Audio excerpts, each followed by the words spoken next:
Жаңбыр сіркіреп тұрған күздің бір кеші еді. Жұпыны ғана 2 бөлмелі пәтердің терезесінен жылы жарық көрініп тұр. Сол үйде 34 жастағы Айдана ноутбугін жауып, тағы бір тапсырысын сәтті аяқтады. Сағат түнгі 11-ге таяп қалған. Балалары әлде қашан ұйықтап кеткен. Ал ол күні бойы үй шаруасын жасап, балаларын оқытып, сонымен бірге онлайн жұмыс істеп, бір айда күйеуінің бірнеше айлық жалақысынан да көп табыс табатын. Дәл сол сәтте есік ашылып, күйеуі Ерлан жұмыстан келді. «Келдің бе? Тамағыңды жылтып қояйын», деді Айдана. «Иә». Ерлан үнсіз ғана қолын жуып, тамағын ішті де, диванға жатып телефонын алды. Бір бейне жазба, екінші бейне жазба, әзілдер, жаңалықтар, түрлі қысқа видеолар. Уақыттың қалай өткенін өзі де байқамай қалатын. Айдана кейде үнсіз қарап отырып ойлайтын. Осы адамда бір арман бар ма екен? Ертеңге қойған мақсаты бар ма? Әлде өмірі осылай өте бере ме?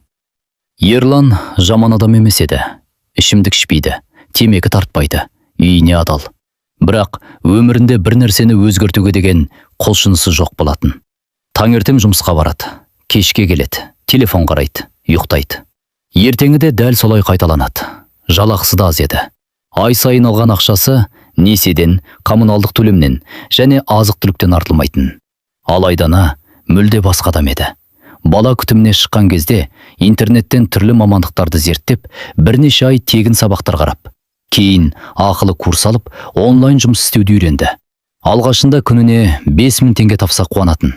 Кейін тәжірибесі көбейіп, табысы да еселене бастады. Бір жылдан кейін үйдің негізгі шығынын өзі көтеретін жағдайға жетті. Балалардың киімі, демалыс, үйдегі техника, тіпті күйеуінің көлігінің жөндеу ақшасын да көбіне Айдана төлейтін болды. Бірақ ол ешқашан «мен асырап жүрмін» деп бетіне басқан емес. Тек іштей бір өкініш мазалайтын. Екеуміз бірге өссек қой, екеуміз бірге армандасақ қой. Бір күні мектепте ұлының ата-аналар жиналысы өтті. Мұғалім әр ата-анадан баласының арманы туралы айтып беруін сұрады. Олы орнынан тұрып, «Мен анам сияқты көп ақша табатын адам болғым келеді. Анам бәрін істей алады», деді. Сол сөзді естігенде Айдананың жүрегі елжіреп кетті. Бірақ бұл отбасының өзгелерден бір ерекшелігі бар еді.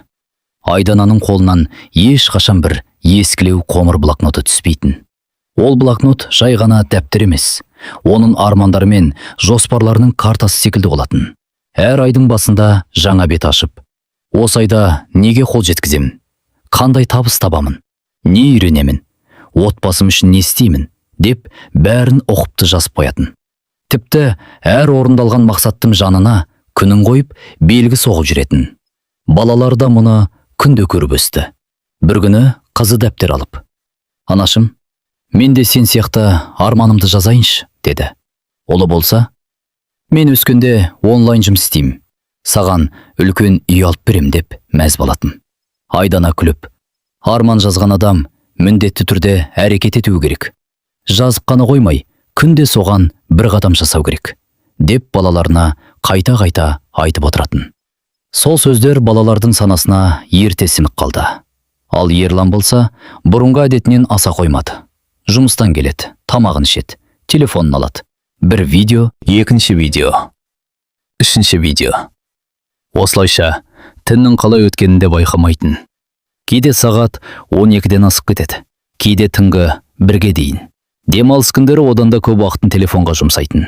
Ал Айдананың әр кеше мүлде басқаша өтетін. Балаларды ұйықтатып болған соң ноутбугын ашып жұмысын жалғастыратын. Кейде жаңа курс оқиды, кейде кітап тыңдайды, кейде клиенттермен сөйлеседі. Ұйқысы қанбаса да таңғы 5-те оянатын. Себебі таңғы тыныштықта ешкім мазаламайды.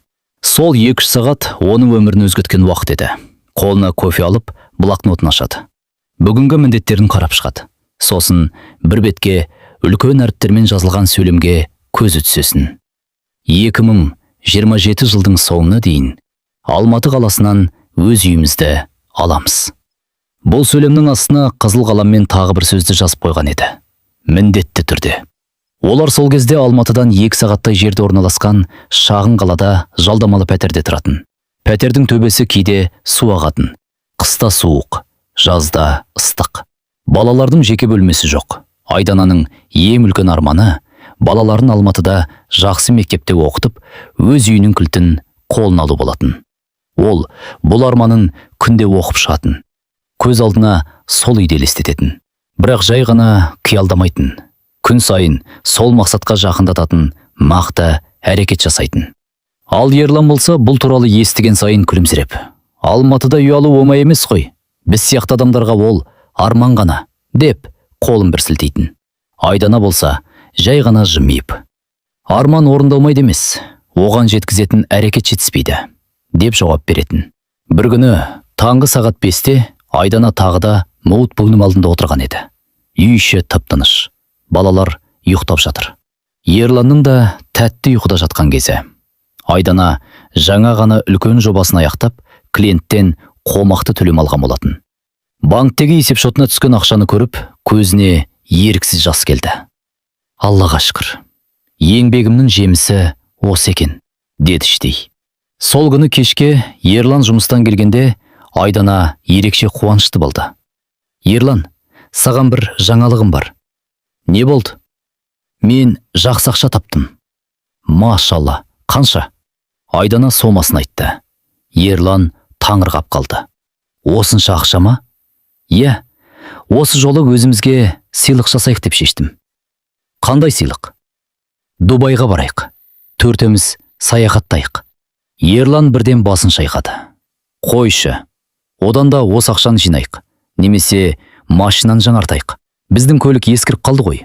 Айдана күлімсіреп отырды. Машинаны кейін де аламыз. Бірақ ақша босқа кетеді ғой. Жоқ, бұл босқа кеткен ақша емес. Сонда не? Айдана біраз үнсіз отырып сөзін жалғады. Мен осы ақшаға тек демалуға бармаймын. Мен өз еңбегімнің нәтижесін сезінгім келеді. Бір жылдан бері күндіз балаларды қарап, түнде жұмыс істеп келемін. Кейде сен ұйықтап жатқанда таң атқанша отырғанымды өзің де білесің. Осы еңбектің сыйын өз көзіммен көргім келеді. Ерлан үнсіз тыңдап отырды. Оның үстіне саяхат адамның ой-өрісін өзгертеді. Басқа адамдарды көресің, басқа өмірді көресің. Сол кезде адамның мақсаты дәл киеді. Мен дәл соны қалаймын. Ерлан тағы да: балаларды қайтеміз? Бір аптаға ата-енеңе қалдырайық. Олар немерелерін жақсы көреді ғой. Өздері де қуанады. Білмеймін. Сен маған сенші. Осы сапардан кейін екеуміздің де ойымыз өзгереді. Алматыдан үй алу туралы арманымыз бұрынғыдан да жақындай түседі деп сенемін. Ерлан алғашында келсе қоймады. Оның ойынша саяхат бай адамдардың ермегі еді. Ал Айдана үшін саяхат шығын емес, адамның дүние танымына салынған инвестиция болатын. Ол іштей бір нәрсені анық сезіп тұрған еді. Олар балаларын ата-енесіне аманаттап, бір аптаға Дубайға ұшып кетті. Айдана ұшаққа отырған сәттен бастап жүрегі ерекше толқыды. Бұл жай ғана саяхат емес еді. Бұл оның түн ұйқысын 4 бөліп, таңға дейін жасаған еңбегінің нәтижесі болатын. Ал Ерлан алғашында бәріне салқын қарады. Бір апта жүріп қайтамызда болды ғой, деді ол. Бірақ Дубайға қонған сәттен бастап оның ойы өзгере бастады. Зәулім ғимараттар, жарқыраған көшелер, тәртіп, әдемі қонақ үйлер, жұмыс істеп, армандап, әрекет еткен адамдардың қосылымен салынған керемет әлем. Ерлан бәріне таңырқай қарады. Мынаның бәрін адам салған ба? Деді ол бір күні Бурдж Халифаның жанында тұрып. Айдана жымиып: иә, адам армандаса, жоспар қоса, еңбектенсе, бәрін жасай алады, деді. Сол сөз Ерланның жүрегіне қатты тиді. Бір апта бойы олар демалды, теңіз жағасына барды, қала аралады, биік ғимараттарды көрді, әдемі жерлерде суретке түсті. Кешкі Дубайдың жарығына қарап ұзақ отырды. Ерлан бұрынғыдай телефонға көп үңілмейтін болды. Керісінше айналасына қарап ойланып жүрді. Айдана, деді ол бір кеште, мен осы уақытқа дейін жай ғана өмір сүріп жүр екенмін ғой. Неге болай дейсің? Жұмысқа барамын, келемін, телефон қараймын, ұйықтаймын. Тағы сол күн қайталанады. Ал мына жерге қарашы. Адамдар армандаған, еңбек еткен, салған, жеткен. Адамның қолынан келмейтін жоқ екен. Айдананың көзіне жас келді. Ол дәл осы сөзді естуді қанша уақыт күтті. Осындай өмір сүру үшін көп еңбек ету керек екен ғой, деді Ерлан. Е, деді Айдана ақырын. Бірақ ең бастысы бастау. Ерлан сол күні ұзақ үнсіз жүрді. Бірақ оның үнсіздігі бұрынғыдай бос үнсіздік емес еді. Бұл жолы ол ойданып келе жатқан адамның үнсіздігі болатын. Айдана іштей қатты қуанды. Міне болды. Ерлан өзгеретін шығар. Енді ол да мақсат қояды. Енді екеуміз бірге өсеміз. Бірге Алматыдан үй аламыз. Сол сапардан кейін Айдананың жүрегінде үлкен үміт оянды. Ол күйеуіне бұрынғыдан да сенгісі келді. Өйткені Дубай Ерланның көзін ашқандай көрінді. Бірақ адамды бір сәттік әсер өзгерте ме, әлде нақты әрекет қана өзгерте ме, оны Айдана әлі білмейтін. Дубайдан оралған алғашқы күндері Айдана Ерланға үміттен қарап жүрді. Ол енді таңертең ерте тұрып кітап оқитын шығар. Жаңа мамандық үйренетін шығар. Кем дегенде кешке телефонды азайтып, өзімен бірге жоспар құратын шығар деп сенді. Бірақ бір апта өтті, 2 апта өтті, 1 ай өтті. Ештеңе өзгермеді. Ерлан бұрынғысынша таңертең жұмысқа кетеді. Кешке шаршап келеді. Тамағын ішеді, диванға жатады. Қолына телефонын алады. Қысқа видеолар, әзілдер, футбол, көріктер туралы роликтер. Сөйтіп түнге дейін уақытын өткізетін. Айдана үндемейтін. Ол енді сөзбен емес, әрекетпен үлгі көрсетуді таңдады. Күндіз балалармен айналысады, тамақ әзірлейді, үйді жинайды. Ал кешке ноутбугін ашып, жұмысын жалғастырады. Бір күні ауылдан енесі келіп, бірнеше күн бірге тұрды. Айдананың жұмысына сырттай қарап жүрді де, ақыры шыдамай айтты. Әй, келін. Е, мама. Күні бойы телефон ұстап, компьютердің алдында отырасың. Балаларға қарасаңшы. Айдана күлімсіреп. Мама, бұл жай телефон қарап отырғаным емес. Мен жұмыс істеп отырмын ғой. Қандай жұмыс? Онлайн жұмыс. Клиенттермен сөйлесемін, тапсырыс орындаймын. Осыдан табыс тауып отырмын. Енесі басын шайқап қойды. Бұрын біздің кезде мұндай жоқ еді. Айдана үндемеді. Ақшаға адам ешқашан тоймайды, қызым. Балаңның қасында отырсаңшы. Ақша деп жүрі берме. Айдана бұл сөзді бұрында талай естіген. Бірақ бұл жолы сабырмен жауап берді. Мама, мен ақша үшін ғана жұмыс істеп жүрген жоқпын. Онда не үшін? Балаларының болашағы үшін. Олар жақсы мектепте оқысын деймін. Алматыдан үй алғым келеді. Ертең ешкімге алақан жаймай өмір сүргенін қалаймын. Енесі тағы да. Біз сендердің жастарыңда ештеңесіз ақ өмір сүрдік. Құдай береді ғой. Айдана жай ғана басын изеді. Е, Алла береді. Бірақ Алла әрекет еткен адамның еңбегіне де береке береді. Сол сәтте бұрышта сабақ оқып отырған қызы бәрін үнсіз тыңдап отыр екен. Кешке анасының қасына келіп, анашым, адамдар сені түсінбесе де, сен жұмысыңды тоқтатпайсың ба? Деп сұрады. Айдана қызының басынан сипап.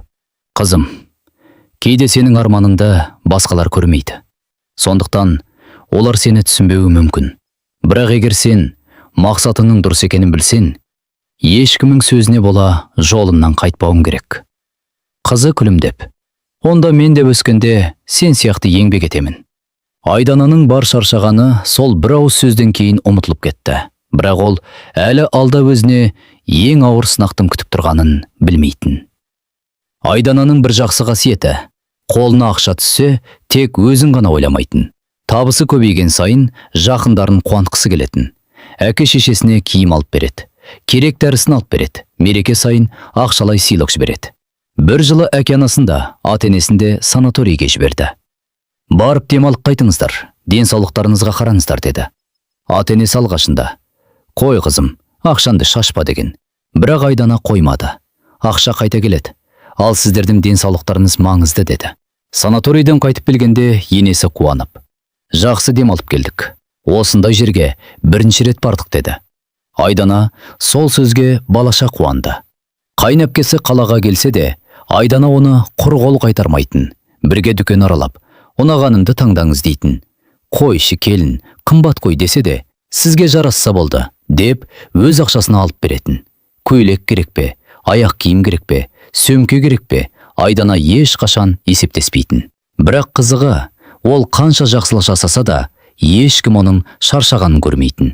Ешкім оның түнде ұйықтамай жұмыс істегенін ойламайтын.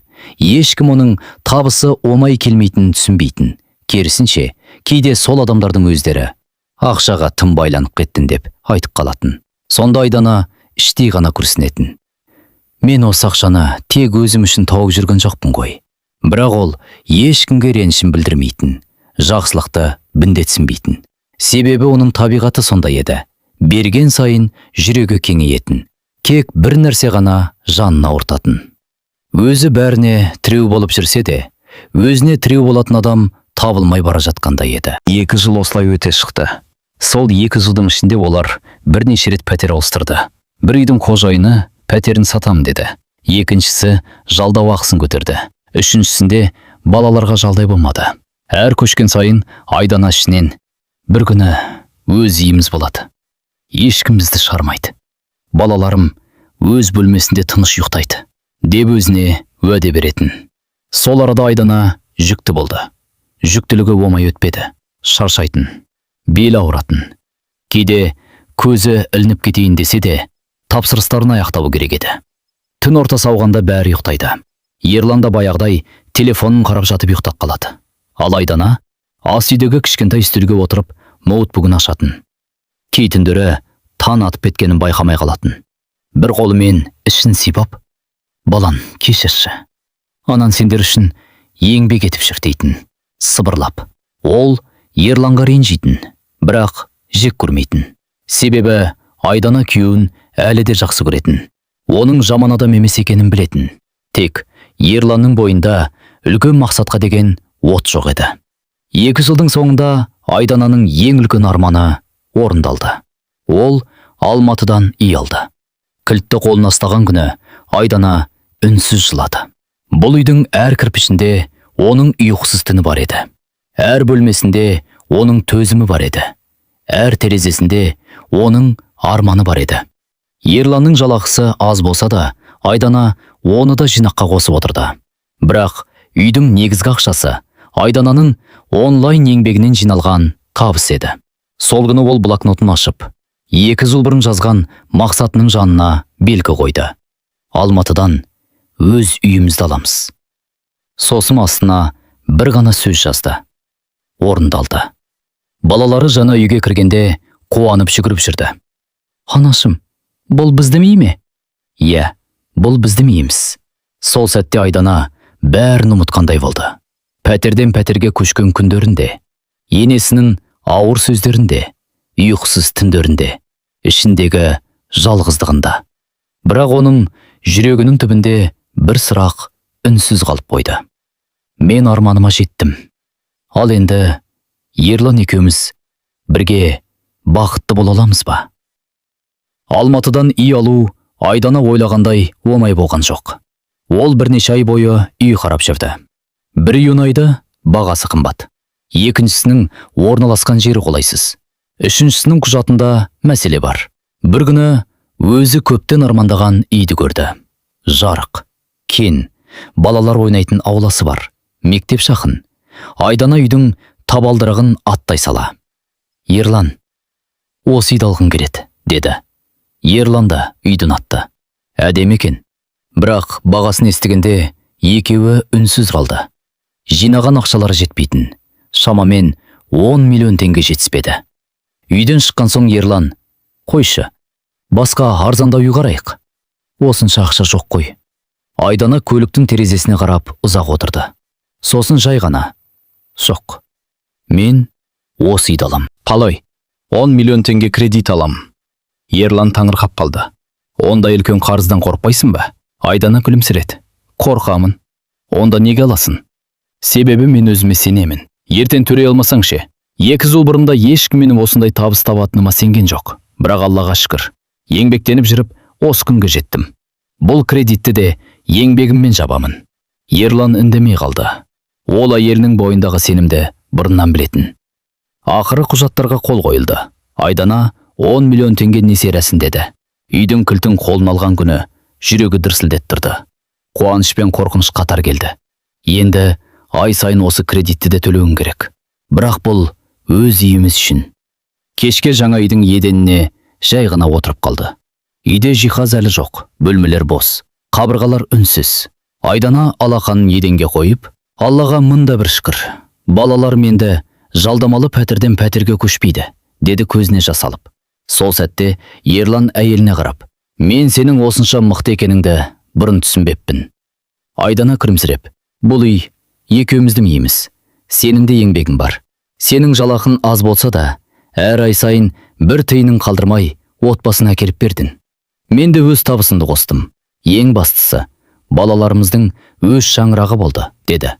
Бірақ Айдана ол кезде бұл үйді сатып алу ең үлкен сынақ емес екенін әлі білмейтін. Ең қиын сынақ енді ғана басталғалы тұрған еді. Бірақ өмір өнімі бір қалыпта тұрмайды екен. Жаңа үйге кірген алғашқы айларда бәрі жақсы сияқты көрінді. Айдана кредитін уақытында төлеп жүрді. Жұмысы да жүріп тұрған. Балалар жаңа үйге үйреніп, қуанып жүрді. Бірақ бір күні тапсырыстар азая бастады.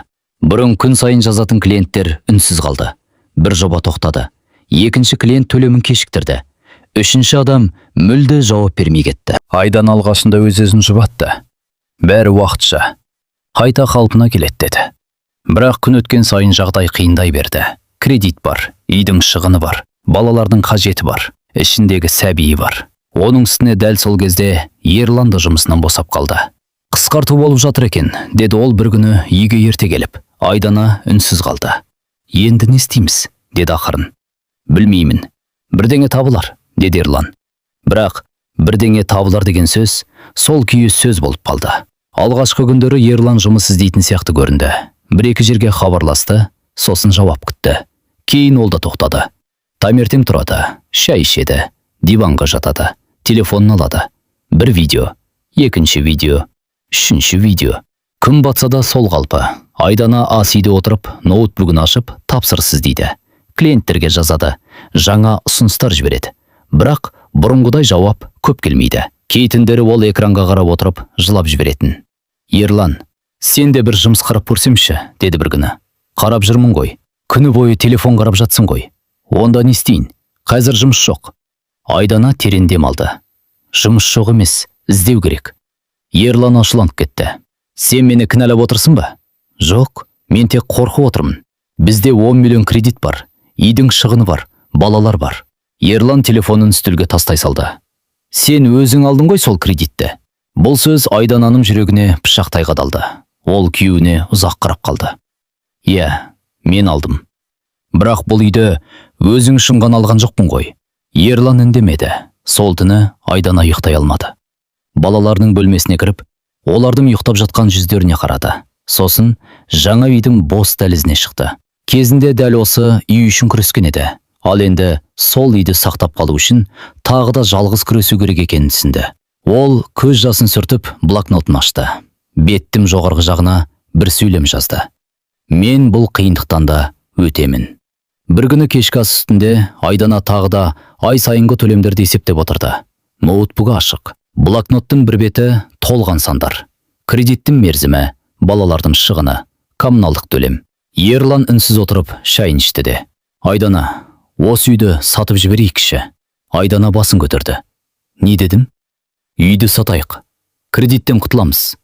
Қайтадан жалдамалы пәтерге шығамыз. Бек ауырмайды. Айдана бірнеше секунд үнсіз қалды. Сен шынымен соны айтып отырсың ба? Иә. Кредитсіз өмір сүрген жақсы емес пе? Айдана терең дем алды. Неге сен үнемі ең оңай жұлдыз дейсің? Ерлан үндемеді. Сен еркексің ғой, Ерлан. Алматы сияқты үлкен қалада жұмыс жоқ деп қалай айтасың? Жұмыс көп, тек іздеу керек, үйрену керек, әрекет ету керек. Қазір оңай емес. Маған оңай болды ма? Айдананың даусы дірілдеп кетті. Мен жүкті болып жүріп жұмыс істедім. Балаларды қарадым. Түнде ұйықтамадым. Таңғы 5-ке дейін ноутбуктың алдында отырдым. Сол кезде сен қасында қорылдап ұйықтап жататынсың. Ерлан қабағын тиді. Тағы бастап кеттім. Жоқ, мен ештеңе бастап тұрған жоқпын. Мен саған шындықты айтып тұрмын. Үй іші тып-тыныш болып кетті. Айдана сөзін жалғастырды. Егер сыртқа жұмысқа шыққың келмесе, үйде отырып ақша табуға болады.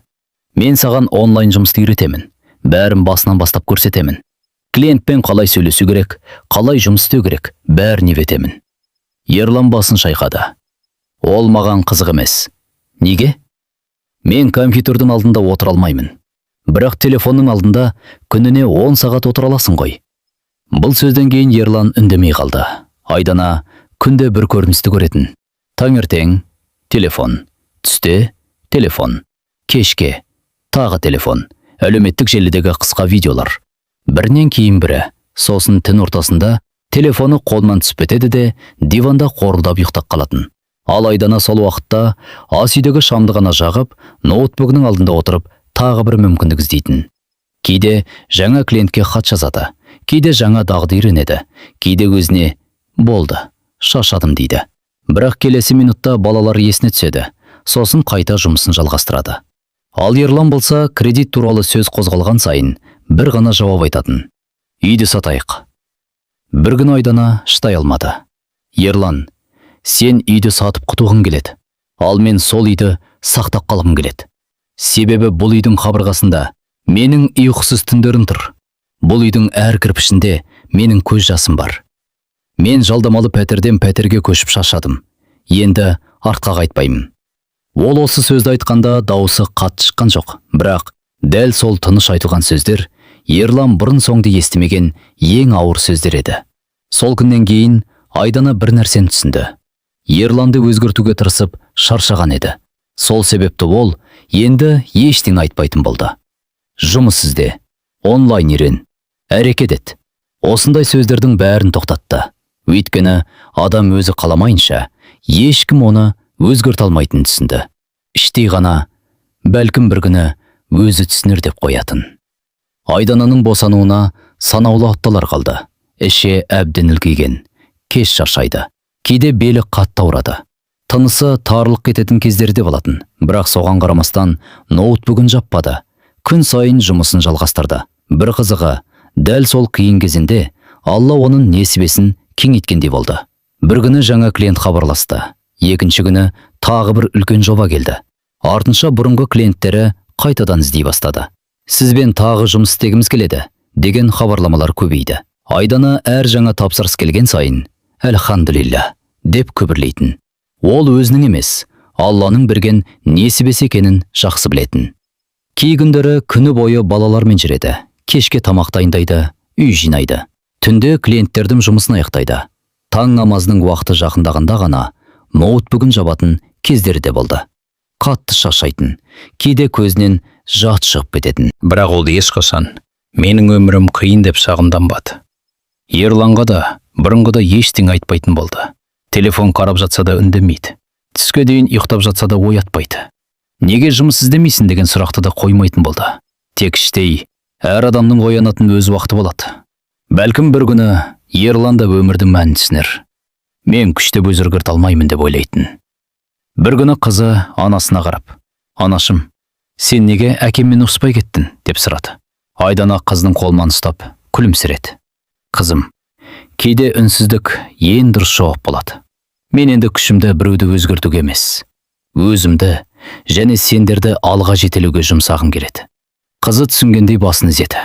Ал дәл сол сәтте диванда жатқан Ерлан телефоннан тағы бір қысқа бейнеролик көріп отыр еді.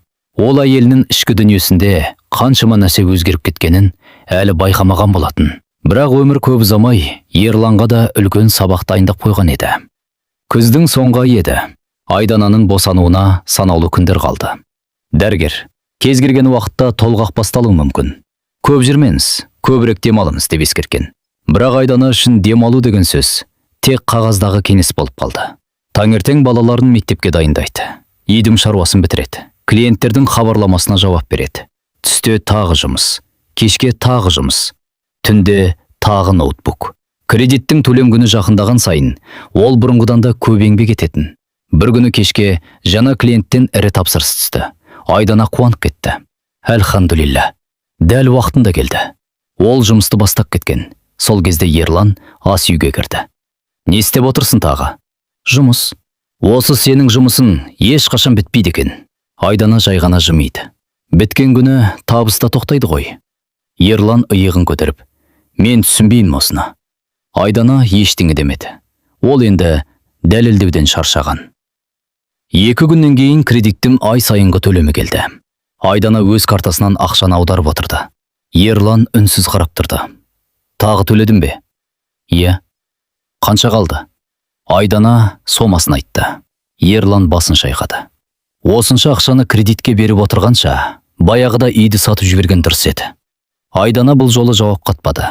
Компьютерін жауып, ас үйдің терезесіне қараттырды. Біраздан кейін ғана: «Ерлан, мен саған бір сұрақ қояйыншы?» «Қой». «Егер мен де сен сияқты, қойшы, қиын екен, болмайды екен деп жүргенімде, біз қазір қайда тұрар едік?» Ерлан үндемеді. «Әлі де жалдамалы пәтерде жүрер едік». «Егер мен де қорыққанда, бүгін балалардың өз бөлмесі болмас еді. Егер мен де әрекет етпегенімде, осы үйде болмайтын еді». Ерлан тағы үндемеді. Айдана оның көзіне тіке қарап: «Кейде маған сенің ақшам емес, сенің әрекетім жетіспейді». Осы сөзден кейін үйдің іші еттім тұтыныш болып қалды. Ерлан ештеме деместен сыртқа шығып кетті. Сол түні Айдана тағы жұмыс істеп отырды. Сағат түнгі 2. Үйдегілердің бәрі ұйықтап қалған. Кенет ішінің төменгі жағы қатты тартып ауырды. Ол орнынан баяу тұрды. Жалған толғақ шығар деп ойлады. Бірақ 5 минуттан кейін тағы қайталанды. Тағы. Айдана тынышталып, уақытын санай бастады. Ауырсыну аралығы қысқарып келе жатты. Ол терең дем алып, Ерлан жаққан бөлмеге кірді. Ерлан әдеттегідей телефонды қолына ұстап жатып ұйықтап қалды. Экранда әлеуметтік желідегі қысқа видеолар әлі де ашық тұр. Айдана оның иығынан ақырын түртті. Ерлан, тұршы. Не болды? Айдананың жүзі бозарып кеткен еді. Менің толғағым басталған сияқты. Таңғы сағат 6-да Ерлан Айдананы перзентханаға алып келді. Жол бойы Айдана үнсіз отырды. Толғағы жиілеп барады. Ерлан болса қобалжығанымен сыртқа білдірмеуге тырысты. «Шыда, аз қалды», деп қояды. Дәрігерлер Айдананы бірден босану бөліміне алып кетті. Сағат тілі 7-ге жақындағанда бәрі аяқталды. Айдана аман-есен ол баланы дүниеге әкелді. Бұл олардың 3-ші перзент еді. Нәрестенің жылаған дауысын естігенде Айдананың көзінен еріксіз жас ақты. «Ұлыңыз дүниеге келді» деген акушердің сөзі оның бүкіл ауырғанын ұмыттырғандай болды. Ерлан да сыртта қуанып тұрды. «Олды болдық» деп қайта-қайта айтып жүрді. Алғашқы күні бәрі жақсы сияқты көрінді. Екеуі алдын ала баланың есімін де ойластырып қойған болатын. Бірақ бұл жамалықты естіген Айдананың анасы келіспеді. «Бұл есім жүрегіме жылымайды. Басқат қойындар» деді. Ұзақ ақылдасып, ақыры баланың атын өзгертті. Айдана үшін ең маңыздысы баласының амандығы еді. Есімін қандай болғаннан бұрын сәбиінің дені сау болса екен деп тіледі. Бірақ 3-ші күні дәрігерлердің қабағы өзгеріп кетті. «Баланы қосымша тексеру керек» деді. Айдананың жүрегі зу ете қалды. Не болып қалды? Кейбір көрсеткіштер ұнамай тұр. Бір тексеру өтті, артынша тағы бір тексеру. Бірнеше дәрігер келіп қарады. Кешке қарай дәрігер қағаздарды қолына алып: «Балада сарғаю бар. Сонымен қатар гипоксия белгілері байқалады. Жүрегінде де ақау болуы мүмкін. Қосымша тексеру қажет» деді. Айдананың құлағы шымылдап кетті. Жоқ, бұлай болуы мүмкін емес. Ол сәбиін бауырына қысып алып, көз жасына ерік берді. «Менің балам ғой. Неге?» 4 күн бойы перзентханада жатты. Күнде анализ, күнде дәрігер, күнде уайым. Айдана өз-өзін кінәлай бастады. Жүктілік кезінде көп жұмыс істегеннен болды ма екен? Аз ұйықтағанымнан ба?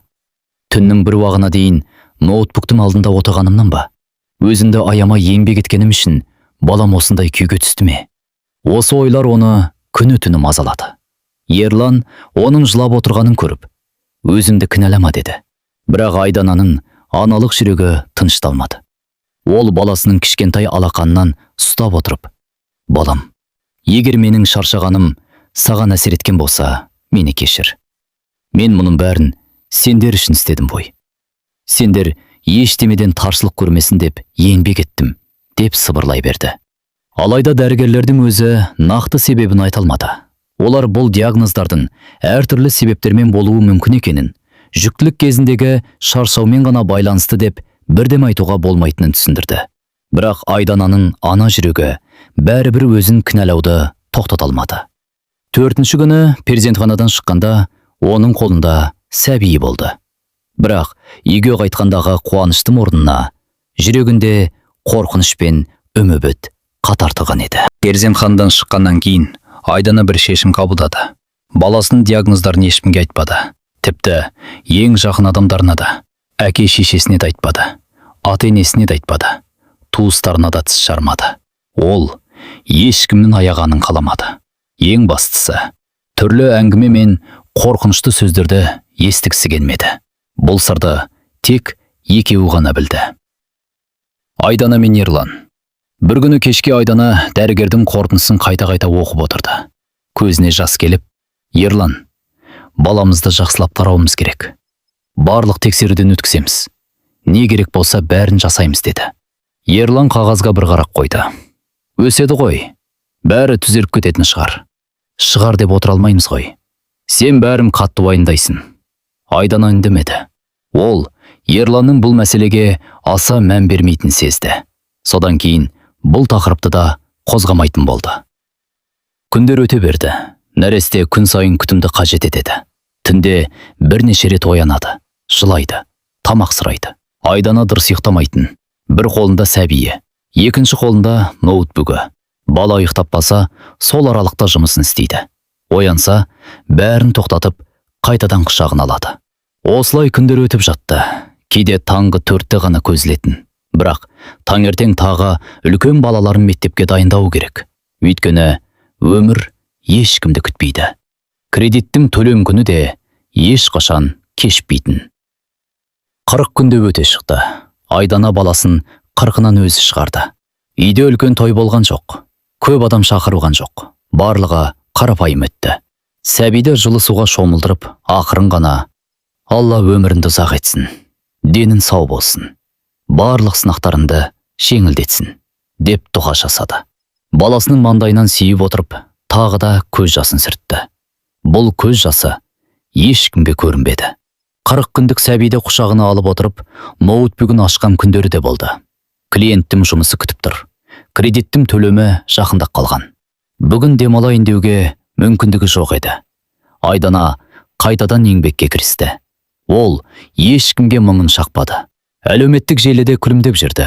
Жақындарына бәрі жақсы деп жауап берді. Ал шын мәнінде әр күлімсіреген суреттің артында ұйқысыз түндер, уайым мен үнсіз төгілген көз жасы тұрғанын ешкім білмейтін. Уақыт бәріне емші екен. Күндер айларға ұласты. Айдананың кішкентай ұлы 6 айға толды. Осы уақыт ішінде Айдана бір күнде баласының денсаулығына салғырт қараған жоқ. Дәрігерге уақытында барды. Барлық тексеруден өткізді. Қажет анализдердің бәрін тапсырды. Әр тексерудің алдында жүрегі дүрсілдеп, нәтижесін күтетін. Бір күні дәрігер жүрегіне қайтадан ультрадыбыстық зерттеу жасады. Айдана кабинет алдында үнсіз дұға жасап отырды. Біраздан кейін дәрігер күлімсіреп шықты. Құттықтаймын. Жүрегінен ешқандай ақау көрініп тұрған жоқ. Айдана сенбей қалды. Шынымен бе дәрігер? Иә, қазіргі тексерулер бойынша бәрі жақсы. Балаңыздың жүрегі дұрыс жұмыс істеп тұр. Ал бұрынғы диагноздар ше? Қазір олардың еш қайсысы расталып тұрған жоқ. Балаңызды бақылауда ұстаймыз, бірақ бүгінгі нәтижелері өте жақсы. Айдананың көзіне тағы да жас келді. Ол баласын құшағына қысып, «Әлхамдулилля, мында бір шүкір», деп қайта айтып отырды. Сол күні үйге келгенде сәждеге жығылып, ұзақ дұға жасады. Уа Алла, берген сынавына да, көрсеткен мейіріміне де шүкір. Осы 6 айдың ішінде Ерланда біртіндеп өзгере бастады. Бұл өзгеріс бір күнде болған жоқ. Бірақ бір нәрсе оның санасын оятқандай еді. Бәлкім баласының дүниеге келуі, бәлкім Айдананың үнсіз күресі, бәлкім отбасының жауапкершілігі. Ерлан енді күні бойы диванда жатпайтын болды. Қандай жұмыс болса да істеді. Бірде қоймаға жүк түсірді, бірде құрылысқа шықты. Кейін жеткізу қызметін орналасты. Тұрақты емес жұмыстар болса да қол қусырып отырмады. Жалақысы бұрынғыдай көп емес еді.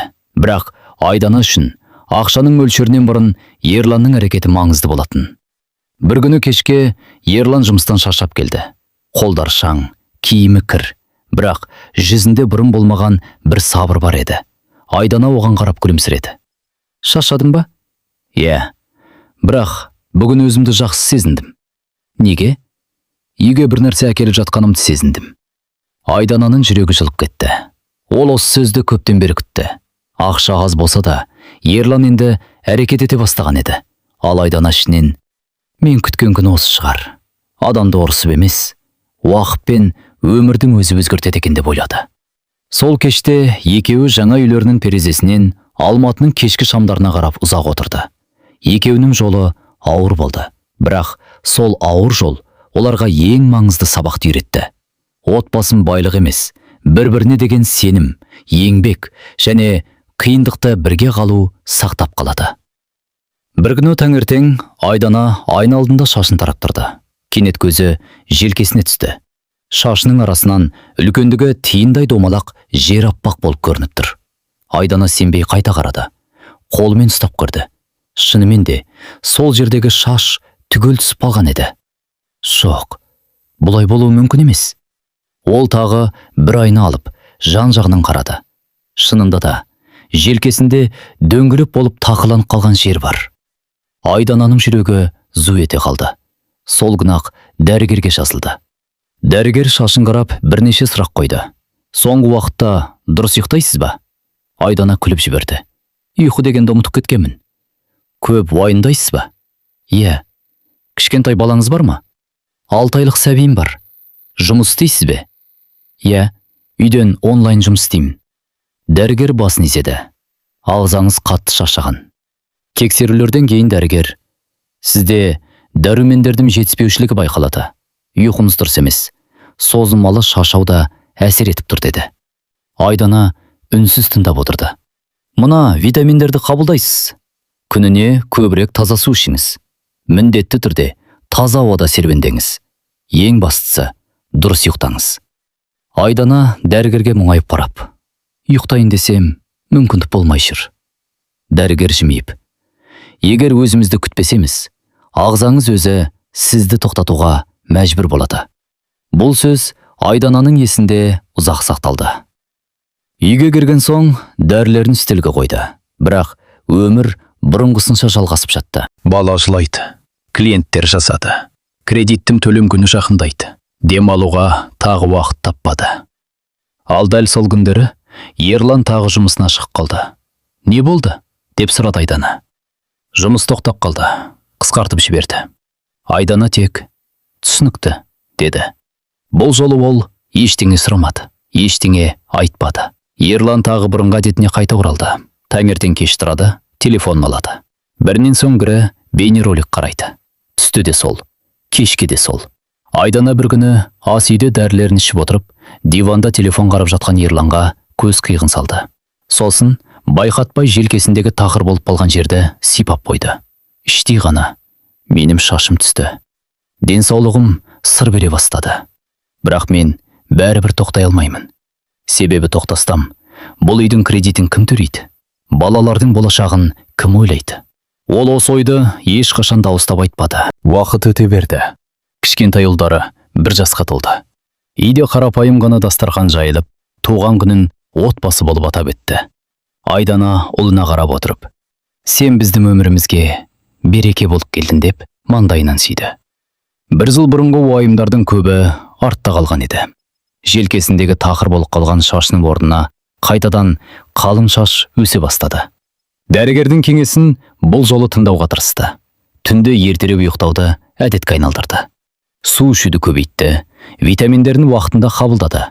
Күнде балалармен бірге таза ауада серуендейтін болды. Жұмысында ретке келтірді. Енді бұрынғыдай таңғы 5-ке дейін отырмайтын, белгілі бір уақытта ноутбугын жабатын. Өзіне күтім жасай бастады. Кітап оқиды, спортпен айналысады. Бет күтіміне уақыт бөледі. Кейде жай ғана кофе алып, терезенің алдында үнсіз отырып демалатын. Өйткені ол бір нәрсені түсінді. Өзін күтпеген ана ұзақ уақыт отбасының тірегі бола алмайды. Бірақ оның көңіліндегі бір ауыр ой кетпеді. Ол Ерлан туралы көп ойлайтын. Қанша жыл өтті, әлі де үлкен мақсаты жоқ. Балалармен көп айналыспайды. Мен тапқан табысқа үйреніп алған сияқты. Осылай өмір қашанға дейін жалғаса береді. Бір күні кешке балалар ұйықтап қалған. Үйдің іші тыныш. Айдана шай құйып, Ерланның қарсысына отырды. Бұл жолы ол үндемей жүре бермеуге шешім қабылдады. Ерлан, сөйлесейікші. Ерлан телефоннан көзін алмай. Айта бер. Жоқ, телефонды қоя тұршы. Ерлан алғашында түсінбей қарады. Бірақ әйелінің жүзіндегі байыптылықты көріп, телефонын үстелге қойды. Айдана біраз үнсіз отырды. Сосын ақырын ғана сөз бастады. Мен сені кінәлау үшін сөйлескелі отырған жоқпын. Онда?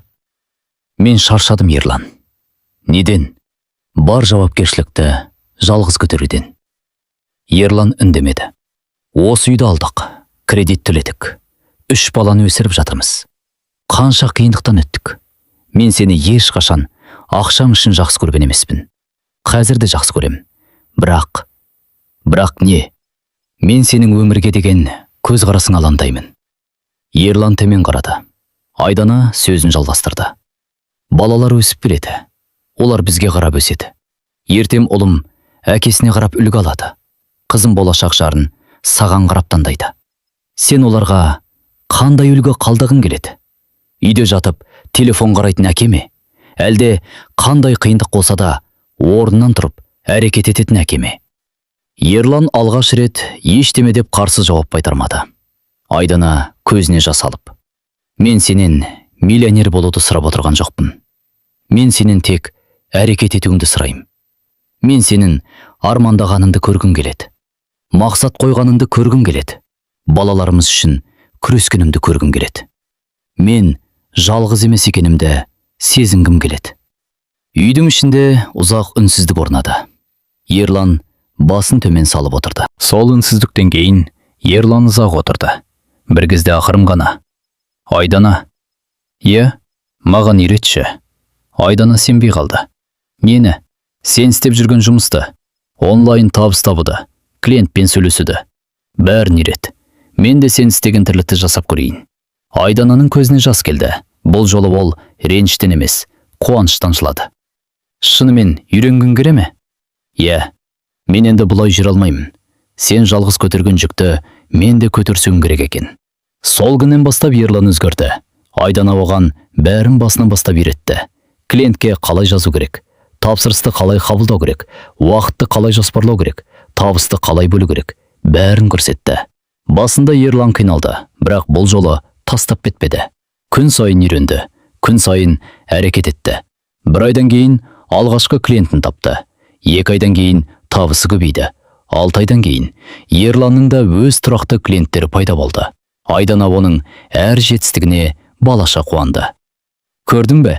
Сенің қолыңнан келеді ғой дейтін. Ерлан болса: мен тек кеш түсіндім деп күлімсірейтін. Екеуі бірігіп жұмыс істей бастады. Бұрын Айдана жалғыз көтерген кредитті енді екеуі бірге төледі. 1 жыл ішінде қарыздарының көбін жапты. Үйдің ішін жөндеді. Балаларына жақсы жағдай жасады. Кейін отбасымен тағы да саяхатқа шықты. Бұл жолғы сапар бұрынғы Дубайдағыдай бір адамның еңбегінің нәтижесі емес еді. Бұл екеуінің бірге жасаған еңбегінің жемісі болатын. Ұшақта терезеден бұлттарға қарап отырған Айдана ішінен ойлады: адамға кейде уақыт керек екен. Мен Ерланға сендім. Бірнеше жыл үндемедім. Күттім, жыладым, шаршадым. Бірақ үмітімді жоғалтпадым. Соны жақсы болды. Ерлан оның қолын ұстап: рахмет саған, Айдана. Сен мені тастамадың. Сенбеген кезінде де сендің. Айдана күлімсіреді. Енді тек бірге алға жүреміз. Балалары ата-анасына қарап өсті. Аналарының еңбек қорлығын көрді. Әкелерінің өзгергенін көрді. Ең бастысы, олар бір нәрсені түсінді: арман тек жазып қоюмен орындалмайды. Арманға жету үшін әрекет керек. Ал отбасыда бір адам ғана емес, екеуі бірге әрекет етсе, алынбайтын асу болмайды. Айдана соңында өз блокнотын ашып, соңғы бетіне былай деп жазды: мен жалғыз бастадым, бірақ біз бірге жеңдік. Осылайша Айдана мен Ерланның отбасы қиындықпен сынбай, керісінше сол қиындық арқылы қайтадан бірікті. Өмір оларға үлкен сабақ берді. Сенім бар жерде үміт бар. Еңбек бар жерде нәтиже бар. Ал жүректе махаббат пен сабыр болса, кеш болса да адам өзгеруі мүмкін. Отбасылық өмірде ең маңыздысы бір-бірімен сөйлесе білу, сабыр сақтау және барлық маңызды шешімді бірге қабылдау. Ешкім мінсіз емес. Кейде адамға өзгеру үшін уақыт керек болады. Біреу бүгін өзгереді, біреу ертең, ал біреу бірнеше жылдан кейін ғана өмірдің шын мәнін түсінеді. Бұл әңгімедегі Айдана күйеуіне сенді, сабыр сақтады. Бірақ ең бастысы, өзі де тоқтап қалмады. Ол армандарынан бас тартпады, өз дамуын жалғастырды. Соның арқасында бір күні Ерланда өзгеруге қадам жасады. Дегенмен әр отбасының жағдайы әртүрлі. Егер қасыңыздағы адам өзгеруге мүлде ұмтылмаса, отбасы алдындағы жауапкершілікті сезінбесе, зиянды әдеттерден бас тартқысы келмесе, немесе сіздің өміріңіз бен балаларыңыздың болашағына кері әсер етіп жатса, онда өз бақытыңыз бен қауіпсіздігіңіз туралы да ойланған дұрыс. Кейде жаңа өмірге қадам басу ең дұрыс шешім болуы мүмкін. Ең бастысы қыздар, өздеріңізді ешқашан ұмытпаңыздар. Денсаулықтарыңызды күтіңіздер, білім алыңыздар, дамыңыздар.